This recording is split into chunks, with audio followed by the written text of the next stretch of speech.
해가 바뀌었다고 해서 우리한테 뭐 달라지는 게 있느냐? 전 별반 달라지는 거 없다고 생각을 하는 사람입니다. 변함없이 충성하시는 여러분들 되시기 바라고, 변함없이 행복한 여러분들이 되시기를 바랍니다. 근데 사람이라는 존재가 참 변화무쌍해요. 시간 따라 얼마나 많이 변해버리는지 모르겠습니다. 그럼에도 불구하고 우리가 날이 가고 해가 가도 어떻게 변함없이 하나님께 충성하고 변함없이 행복할 수 있을는지를 오늘 예수님의 말씀에서 답을 좀 찾아봤으면 합니다. 내용 자체가 어렵지는 않습니다. 그러나 그 중에 거기에 등장하는 중요한 표현 하나를 묵상해 보려고 합니다. 여러분, 구제는 하늘에 계신 너희 아버지 때문에 하는 것이다. 그 아버지께 상급을 받도록 구제를 하라. 그렇게 말씀하시고요. 기도는 하늘에 계신 너희 아버지께 하는 것이다 라고 말합니다. 조금 더 뒤에 내려가 보면 금식 기도에 대한 이야기가 나오는데, 금식도 사실은 하늘에 계신 너희 아버지께 보이려고 하는 것이어야 한다. 그렇게 말씀하셔요. 이게 공통적으로 등장하는 게 뭐냐고 그러니까 하늘에 계신 너희 아버지라는 이 표현입니다.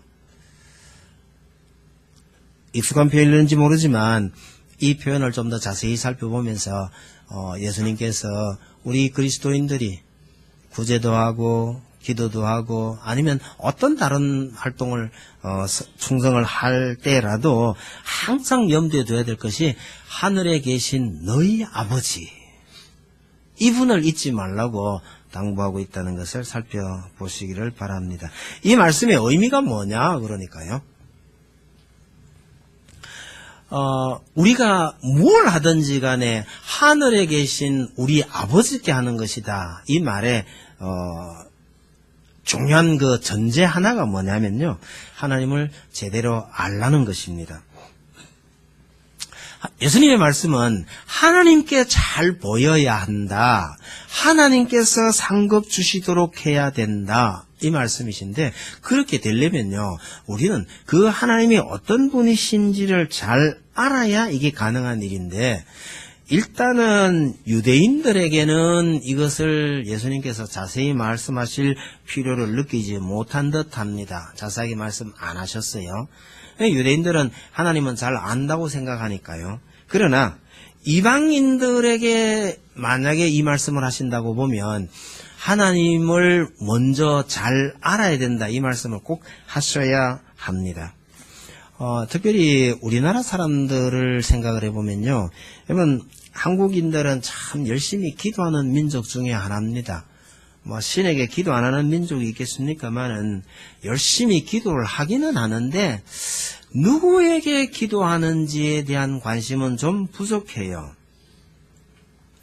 누가 됐든지 간에 우리가 정성을 다하고 열심히 기도하면 누가 들어도 듣는다고 생각하고 열심히, 그 다음에 정성을 다하는 데는 참 힘을 쏟는데 내 이 기도를 듣는 분이 누군지에 대한 관심이 좀 적어요. 천지신명이 들어도 좋고, 부처님이 들어도 좋고, 옥황상제님이 들어도 좋고, 요즘 고기 잡는 무슨 프로그램 하나 있대요. 맨날 용왕님 하고 고함지를 사는데요. 야단마 용왕님이 들어도 좋고, 누가 듣든지 간에 내가 정성만 다하면 들을 것이다, 그렇게 생각을 합니다. 대구에서 차를 새로 사면 팔공산에 간다대요. 며칠 전에 들었습니다. 팔공산에 가서 뭘 어떻게 하는지는 잘 모르겠는데요. 옛날 포항에서는 차를 새로 사면요, 항상 그 연일다리라는 곳이 있어요. 거기를 갑니다. 거기 가서 뭐합니까? 고수리를 하는지 뭘 하긴 해요. 그러면 어느 귀신이든지 어느 신이든지 듣고 있다가 이거 하나 얻어먹고 사고 안 나게 하고 잘 운행 잘 할 수 있도록 해달라, 그러는데, 팔공산에 가면 누가 그걸 또 얻어먹고 사고 안 나게 해주는지는 제가 잘 모르겠습니다. 입시철이 되면 기도하느라고 사람들이 바글바글한 거 참 많이 있죠. 열심히 가서 빕니다. 그러면 누가 그걸 도와주시나요? 열심히 가서 빌면 누가 그렇게 성적이 잘 나오도록 도와주시나요? 그분에 대한 생각이 별로 없어요. 근데 예수님은요, 하나님을 알고 그 하나님께 기도하고 그 하나님께 잘 보이도록 하라. 그렇게 말씀하고 계신 겁니다. 혹시 상급을 기대하더라도 그 하나님께 상급을 기대하라고 말씀하셔요. 그럼 그 하나님에 대해서 여러분 잘 아시나요? 여러분, 예수님께서 말씀하시는 그 하나님에 대해서 우리가 알고 싶으면요, 참 알기 쉬워요. 성경책에 아주 자세하게 나와 있거든요. 그런데 그 외에 다른 신들은 여러분 알려고 애를 써도 알 방법이 잘 없습니다. 신에 대해서 설명해주는 책이 별로 없어요. 혹시 어쩌다가 실론이라는 책을 만나게 되거든 읽어보세요. 신에 대해서 이야기해주는 책이 아닙니다. 어떻게 하면 우리가 신에 대해서 알 수 있는가 싶어서 열심히 기록을 해놔놨지만 열심히 읽어보면요, 최종 결론이 신은 있는 것 같다. 이 정도로 끝입니다. 그 신이 어떤 신인지를 알려주지 않는다는 뜻입니다. 근데 성경은요, 하나님의 성품에 대해서, 하나님의 통치 방식에 대해서, 하나님께서 하시는 일에 대해서 얼마나 자세하게 일러주는지 모릅니다. 원래 우리가 하나님에 대해서 알 수 있는 건 아닙니다. 우리가 애쓰고 노력한다고 해서, 우리가 배운다고 해서 하나님에 대해서 알 수 있는 것이 아닌데도 불구하고 하나님께서 스스로 우리 인생들에게 나타나셔서 내가 이런 하나님이다라고 가르쳐 주신 겁니다. 그게 성경에 기록되어 있다는 거예요. 그래서 우리가 하나님을 알 수 있게 되었는데, 가만히 생각해 보면 얼마나 감사한 일인지 모릅니다. 천지 만물의 주인 되시는 그분께서 뭐가 답답했어요? 우리 인생들에게 나타나셔서 나 이런 하나님이야 라고 자신을 소개를 했을까요? 어떻게 본다면 하나님께서 자존심을 내려놓고 우리를 사랑하셔서 우리에게 다가오셔서 나 이런 하나님이야 라고 자신을 소개를 했는데, 우리가 그 소개에 대해서 얼마나 황송해야 되겠습니까? 그죠? 근데요, 잘 안 들어요. 하나님께서 내가 이런 하나님이야 라고 책에 기록해서 줬는데도 잘 안 읽어요. 읽으면서 생각도 잘 안 해요.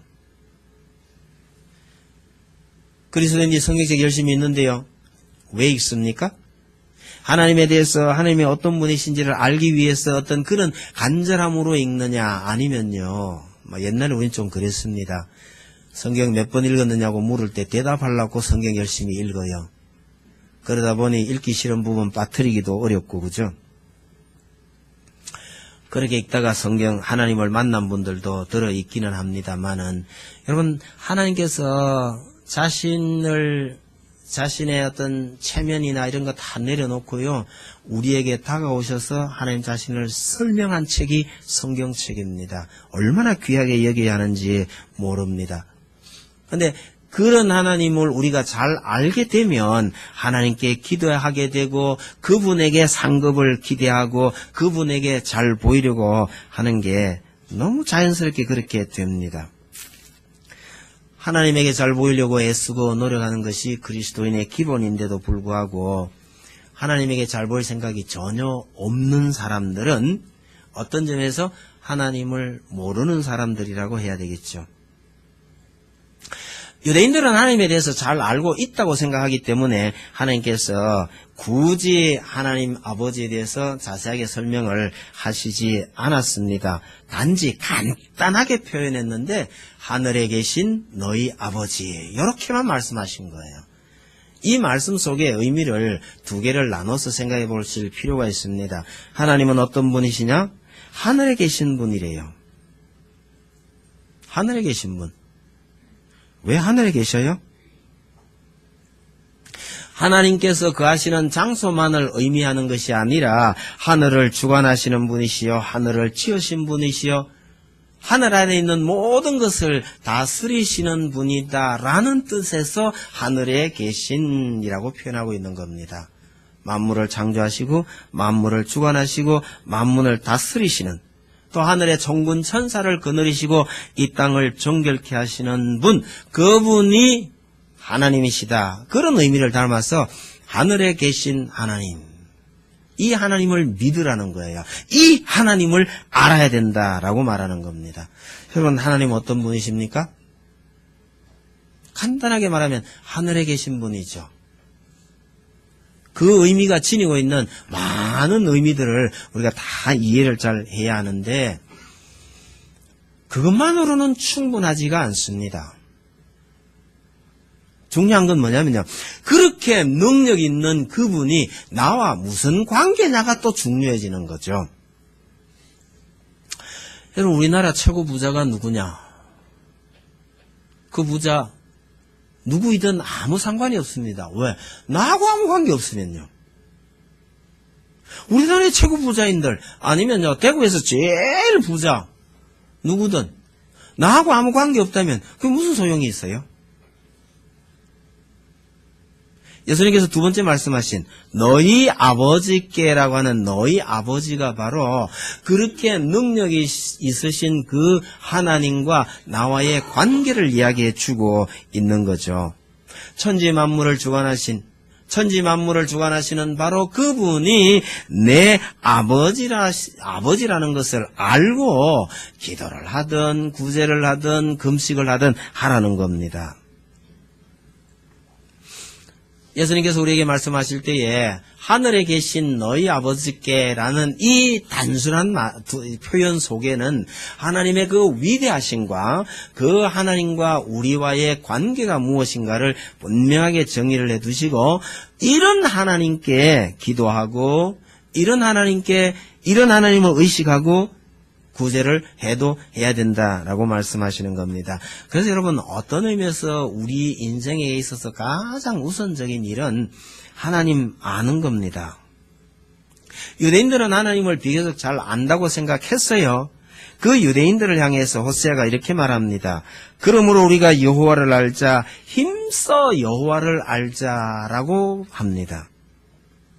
여러분, 하나님께서 우리에게 성경을 주신 이유가 이겁니다. 하나님 알라는 거예요. 하나님이 어떤 분인지 알고 믿으라는 겁니다.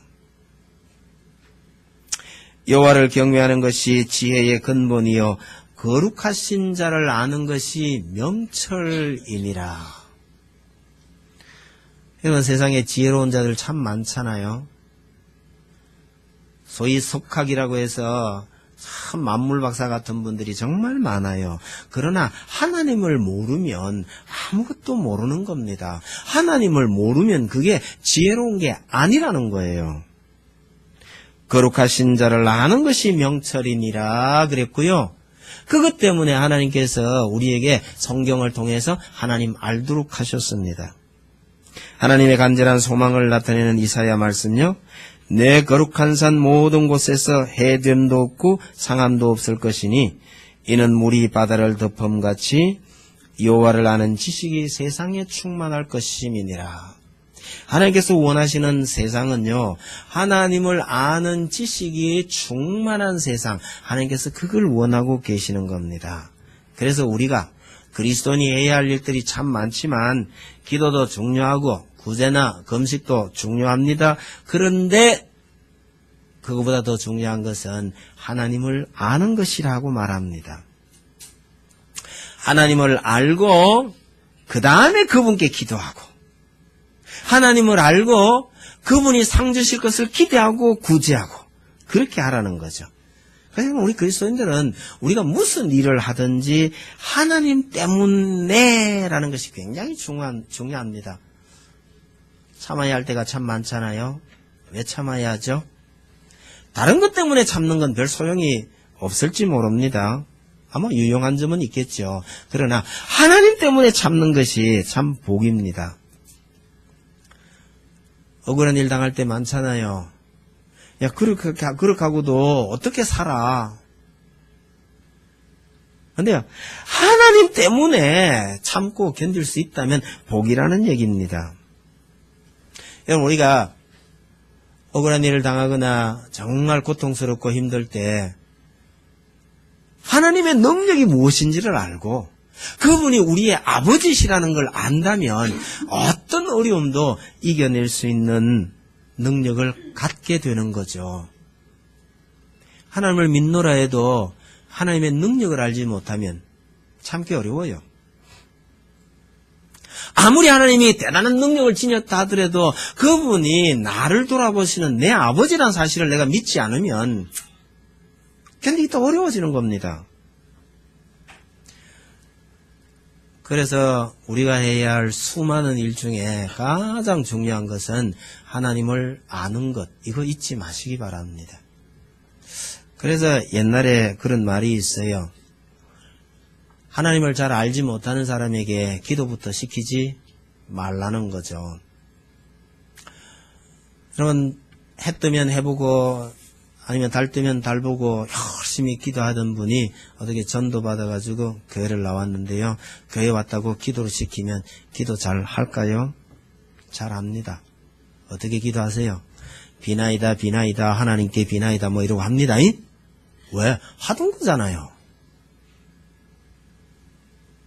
그런데 그분이 하나님을 제대로 알기 전까지 기도를 시키면 열심히 하긴 하는데 그게 정말 하나님께 하는 기도냐에 대한 문제가 생기는 거예요.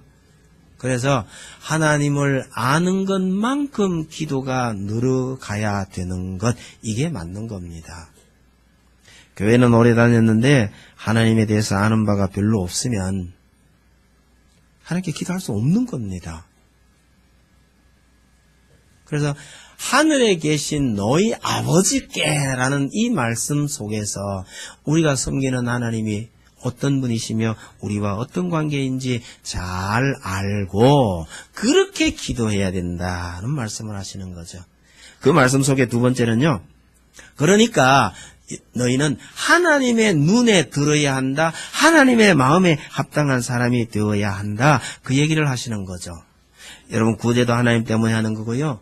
기도는 당연히 하나님께 하는 것이고요. 금식도 하나님 잘 보시라고 하는 거 이어야 한다는 거죠. 하나님께 기도한다는 것은 하나님의 하나님 되심을 인정하는 것이고 또 다른 말로요. 하나님이 우리의 아버지라는 것을 인정하는 행위가 기도하는 겁니다. 우리 아버지한테 뭐 얘기해봐야 소용없어 이런 얘기 안 하는 거죠. 그런데 일이 있을 때마다 하나님께 매달리는 사람은 하나님을 우리 아버지로 인정하시는 사람이 되는 겁니다. 기도 문제에 관련해서 저는 꼭 이 장면을 말씀드리고 싶어요. 다윗이 압살롬이 반란을 일으켜서 도망을 갑니다. 한참 도망을 갈 때에 저 길 건너편에서요. 시므이라는 사람이 따라오면서 욕을 해댑니다. 진짜 모독스러운 욕을 해댑니다. 시므이, 그 사울이 속했던 베냐민 지파 사람입니다. 네가 사울의 자리를 빼앗아서 왕이 되더니 꼴 좋다. 너도 한번 당해봐라. 이러면서 욕을 해대는 거죠. 여러분, 이 시므이의 말이 하나도 안 맞아요. 다윗은 사울의 왕좌를 빼앗은 것이 아니라 사울을 죽일 수 있는 기회가 여러 번 있었음에도 불구하고 안 죽이려고 애를 썼던 사람입니다. 그 왕의 자리를 빼앗으려고 했던 사람이 절대로 아닙니다. 그런데 지금 저렇게 억울한 얘기를 하고 있는 거예요. 오죽하면 옆에 있던 신하들이요. 임금님, 저거 한 칼에 그냥 날려버릴까요? 이랬더니 다윗이 말려요. 놔둬라. 놔둬야 할 이유를 여러 가지로 설명하는데 이게 참 다윗다운 겁니다. 정말 놀라운 거예요. 몇 가지 얘기를 하는데요. 하나님께서 저 시므이의 입을 통해서 나를 저주하라 그러는 거니까 놔둬. 저게 말은 시므이가 하고 있는데 하나님께서 나 들으라고 하는 얘기야. 그래서 다 들어야 되니까 놔둬. 이런 식입니다. 또 내 몸에서 난 내 자식도 나를 죽이겠다고 지금 반란을 일으켜서 따라오고 있는데 저거 사울 집안 아니냐. 그러니 뭐 그럴 수도 있는 것 아니냐. 뭐 이런 식입니다. 다윗이 그렇게 마음이 넓은 사람이었던가요? 근데 마지막에 덧붙인 말 하나 있습니다. 전 다윗의 위대함이 여기 있다고 생각을 해요. 그냥 놔둬라. 내가 억울하다는 것을 하나님께서 아신다. 그 하나님께서 나중에 나의 이 원통함을 아시고 선으로 갚아주실지도 모르잖아. 그러니까 놔두어. 이렇게 말합니다. 여러분, 인간적으로는 너무너무 지금 고통스럽고 억울하고 분통 터지는 이 판국이에요. 다윗은 뭘 생각합니까? 하나님 눈에 내가 어떻게든지 불쌍하게 보였으면 좋겠다는 거예요. 지금 내가 이 억울함을 참고 하나님 눈에 이렇게 원통하게 불쌍하게 보이면 하나님께서 나를 다시 선으로 되돌려 놓으시지 않을까. 난 그걸 기대하고 저 억울함을요 그대로 다 받겠다는 뜻이에요. 누구 눈에 들어야 남는 게 있느냐? 하나님 눈에 그렇게 보이겠다는 거예요.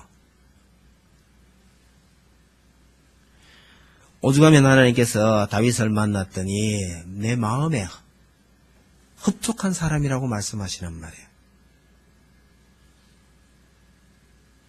그 위기의 때에 억울하고 참담한 그때에도요.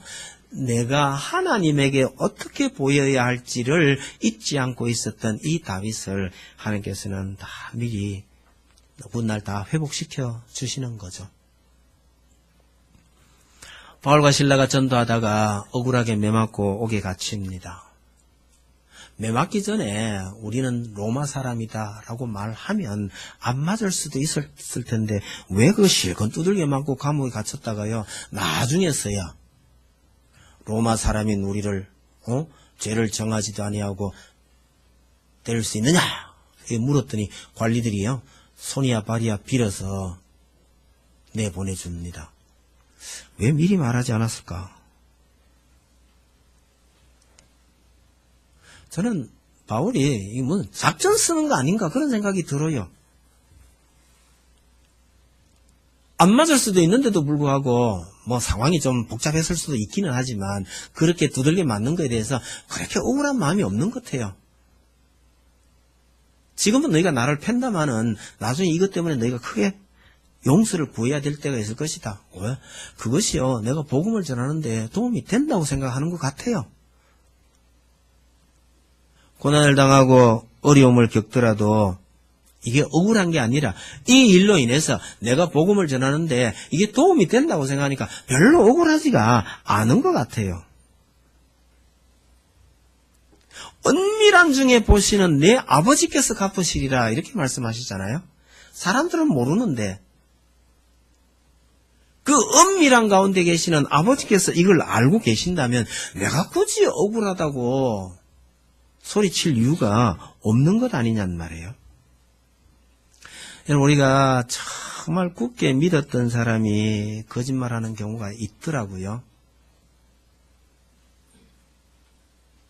참 잘 안 믿어지죠. 목사도 너무 믿지 마세요. 목사님들도 가끔 빈말도 하고 거짓말도 하는 것 같아요. 근데 목사님은 설마 거짓말 하리라고는 상상도 안 하고 굳게 믿었는데 나중에 목사님이 거짓말하고 계시더라?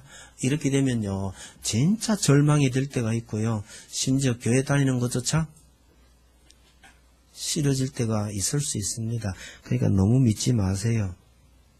그거보다 더 좋은 거는요 설령 그렇다 하더라도 아무도 몰라줘도요 엄밀한 가운데 이 모든 것을 보고 계시는 하나님을 믿는다면 문제될 게 없습니다. 사실은 우리가 살다 보면 그거보다 더 억울하고 더 답답한 그런 때를 만날 때가 도로 있다는 거예요. 그런데요 아무도 모르는 이 답답함 속에서도 하나님께서 이걸 다 보고 계시다라는 그 하나님, 여기는 엄밀한 가운데 계시는 너희 아버지. 이 아버지를 믿는다면 그 억울함도 능히 견뎌낼 수 있다라고 말하는 거죠. 여러분, 이런 일에 우리가 익숙해지고 이런 하나님과 가깝게 지내시면 사실은 인생에 그렇게 힘든 고비가 그다지 많지가 않아요. 남들 보기에 그렇게 해서 어떻게 사냐, 그렇게 어떻게 힘들게 어떻게 견디냐, 어떻게 안 죽고 살았냐 이런 말을 해도요, 정작 본인은 뭐 그냥 넘어가는 거죠. 이런 겁니다. 여러분, 우리의 삶이 하나님의 눈에 어떻게 보일까를 염두에 두고 있으면 이 힘든 인생길이 그렇게 힘들지는 않다는 거죠.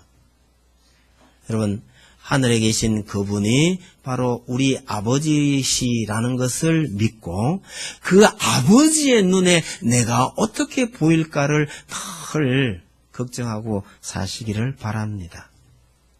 그러려면요, 예수님께서 하나 더 말씀하시는 게 뭐냐면 사람의 눈에 들려고 하지 말라는 거예요. 하나님의 눈에 들어야 한다? 하나님 보시기에 어떠할지를 늘 생각하라. 그러면서 그걸 역으로 말하면요, 사람 눈에 너무 들려고 애쓰지 마시기 바랍니다. 예수님 당시에요, 이 외식하는 사람들이요, 회당이나 사람들이 많이 모이는 회당이나 아니면 큰 거리 어귀에 서서 큰 소리로 기도하는 걸 좋아했던 모양입니다. 왜 무슨 기도를 그렇게 하죠? 사람들이 많이 모이는 곳에서. 아니, 왜 시장통에서 기도를 해요? 시장통에서 기도하는 거는 조금은 이해가 되는 것이요, 어디를 간다고 열심히 가는데 하필이면 시장을 지나가는데 기도 시간이 된 거예요. 기도를 시간 정해놓고 했거든요. 지나다 보니까 기도 시간이 돼서 그 자리에서 그냥 기도를 하는데, 기도를 하다 보니 거기가 시장거리네요. 뭐 이렇게 된 거예요. 의도적으로 시간을 맞춰서 거기 갔을까요? 아니면 지나다 보니까 하필이면 그 시각이 그렇게 됐을까요? 그건 뭐 잘 모르겠습니다만은요. 바리새인들이요, 더러 그랬다는 겁니다. 시간 맞춰서 사람 많은 곳에서 큰 소리로 그 기도의 내용이 또 나와 있죠. 자기 자랑이나 다름없는 그런 기도를 열심히 했는데요, 하나님 들으시라고 하는 기도가 아니고 사람들 들으라고 하는 기도입니다. 이건 기도가 아니라는 거죠. 여러분, 우리도 혹시나 기도할 때에 사람이 누군가가 좀 봐주기를 바라고 기도하지 않느냐, 이런 문제에 대해서는 좀 생각해 볼 필요가 있죠.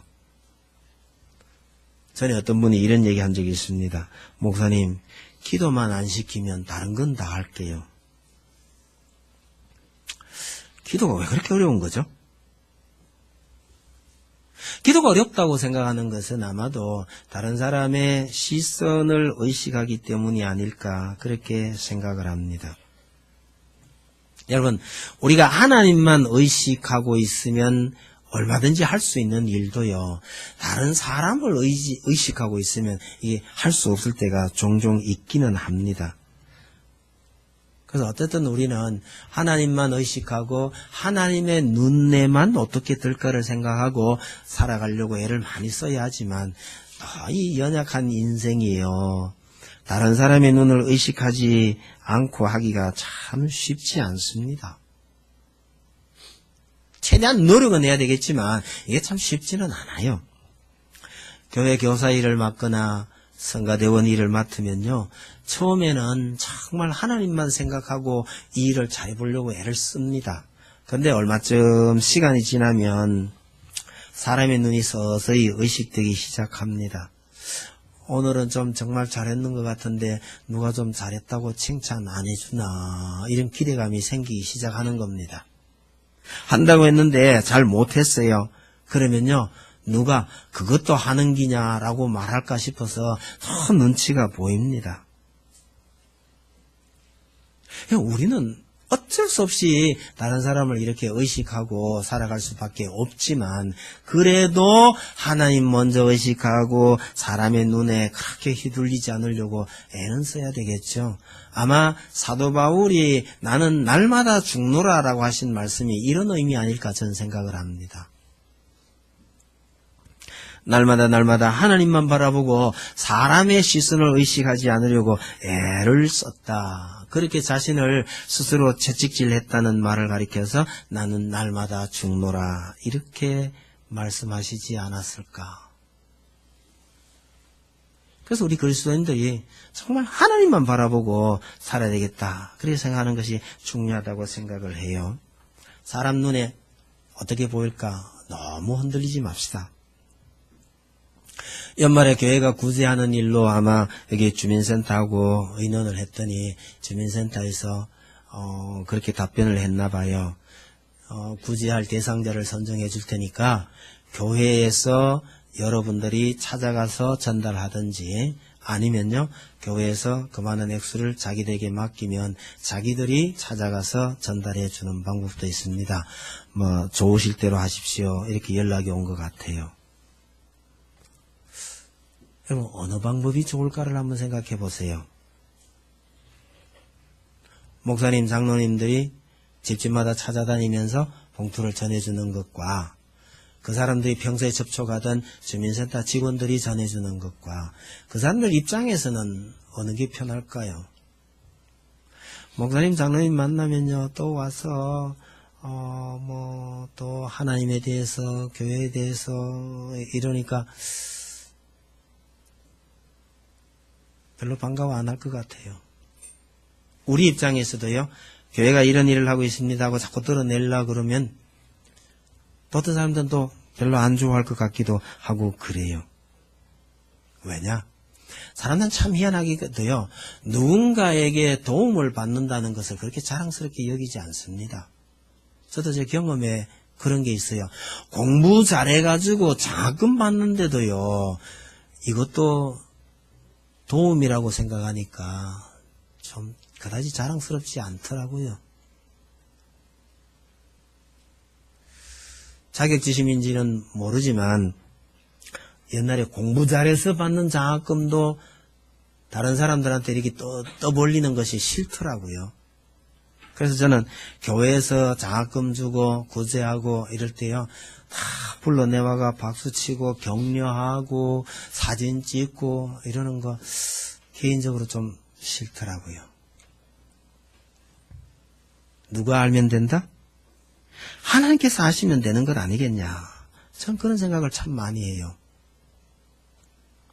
우리 개인적으로도 사람들이 꼭 알아야 되겠냐, 하나님만 아시면 될 거 아니겠냐, 이런 생각들을 좀 많이 했으면 좋겠다 싶어요. 말씀 마치면서 옛날에 우리 들었던 얘기 하나 하고 마치려 합니다.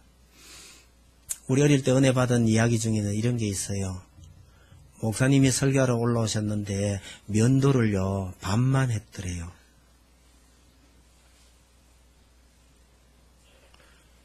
이거 우리 어릴 때 은혜 많이 받은 이야기입니다. 목사님이 어떻게 해서 면도를 반만 하고 오셨나. 교인들이 의아해하고 있을 때 목사님께서요, 시간을 잘 몰랐겠지만은 밤중에 주일 준비하려고 면도를 하고 있었는데 갑자기 사이렌 소리가 울리더래요. 밤 12시가 된 거예요. 그럼 지금부터 안식일이잖아요. 주일이잖아요. 주일은 옛날부터 일 안 한다, 공부도 안 한다, 돈도 안 쓴다, 뭐도 아무것도 안 하는데 면도를 반밖에 못했어요. 근데 지금부터 안식일이야? 주일이야? 그래서 중지했다는 거죠. 우리 어릴 때요, 어떻게 주일을 지키기 위해서 하던 면도도 중지를 했을까? 그래서 우리 목사님 참 주일 지키기 위해서 참 신령한 분이다. 이래가 우리가 감동을 좀 받았던 이야기들입니다. 이게요. 시간 좀 지나고 나니까요, 왜 목사님이 하필이면 그 밤중에 그 면도를 하고 계셨을까? 요즘 좋은 말로 하면요, 일종의 연출이었나? 이런 생각이 들기 시작을 하는 거예요. 나이가 좀 들고 보니까 그런 생각이 들어요. 어떤 의미에서 그때 그 상황들이 어땠는지는 지금으로서 알 길은 없습니다만은요. 목사가 좀 신령해 보이려고요. 아니면 목사가 그래도 기도 많이 하고 연구 많이 하고 있다는 걸 어쨌든 교인들이 좀 알아줬으면 해가지고 그걸 어떻게 티를 내려고 하는 이런 현상들은 하나님께서 나를 어떻게 보실까라는 관점에서 본다면 바람직하지 못해 보인다 이런 생각이 들어요. 그래서 어릴 때 은혜 받았던 그 반만 면도하고 나오신 그 목사님의 이야기가 지금 가만히 생각해 보니까 아무래도 좀 연출이었던 것 같다. 그래서 갑자기 은혜가 안 되기 시작을 하는 거죠. 여러분 교회 생활 하시면서 목사한테 잘 보이려고 애쓰지 마세요. 그 잘 보이기가 뭐 할 거예요? 목사만 갈 수 있나? 장로한테 잘 보이려고 그거 애쓰지 마세요. 잘 보이기가 뭐 하시게요?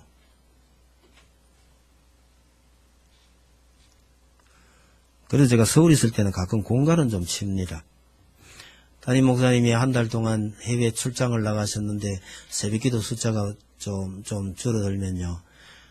담임 목사님 안 계신다고 마음 놓고 지금 퍼지시는 분들은 각오하세요. 제가 잘 기억을 했다가 오시면 다 일러 바칠 테니까 빠지지 말고 나오세요. 웃으면서 나와요. 담임 목사님 일러 바친다고 하면 나오고요. 부목사가 눈 뜨고 있으면 급을 안 내요. 사람 겁내가 될 일이 아니라는 얘기죠. 누가 보든지 안 보든지 목사님이 보든지 장로님이 보든지 안 보든지 간에 여하튼 내 하는 일에 대해서 하나님께서 보고 계신다. 이거면 충분해야 된다는 얘기죠. 우리 그리스도인은요. 여러분 새로운 한 해가 시작이 됐는데 정말 하나님만 보고 갑시다. 하나님만 보고 갑시다.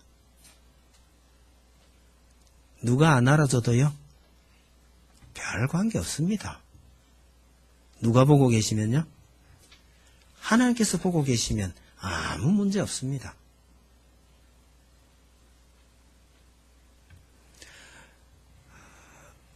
새해 연말 연시 되면서 성탄절에 설교 맞추고 새해에 맞추고 이러려니까 이게 조금 어려운 측면이 있어요. 있는데도 참 감사한 것은 올 한해 지난해까지 쭉 오면서 하나님께서 베푸신 은혜를 생각해 보면 참 많은 은혜를 주셨다.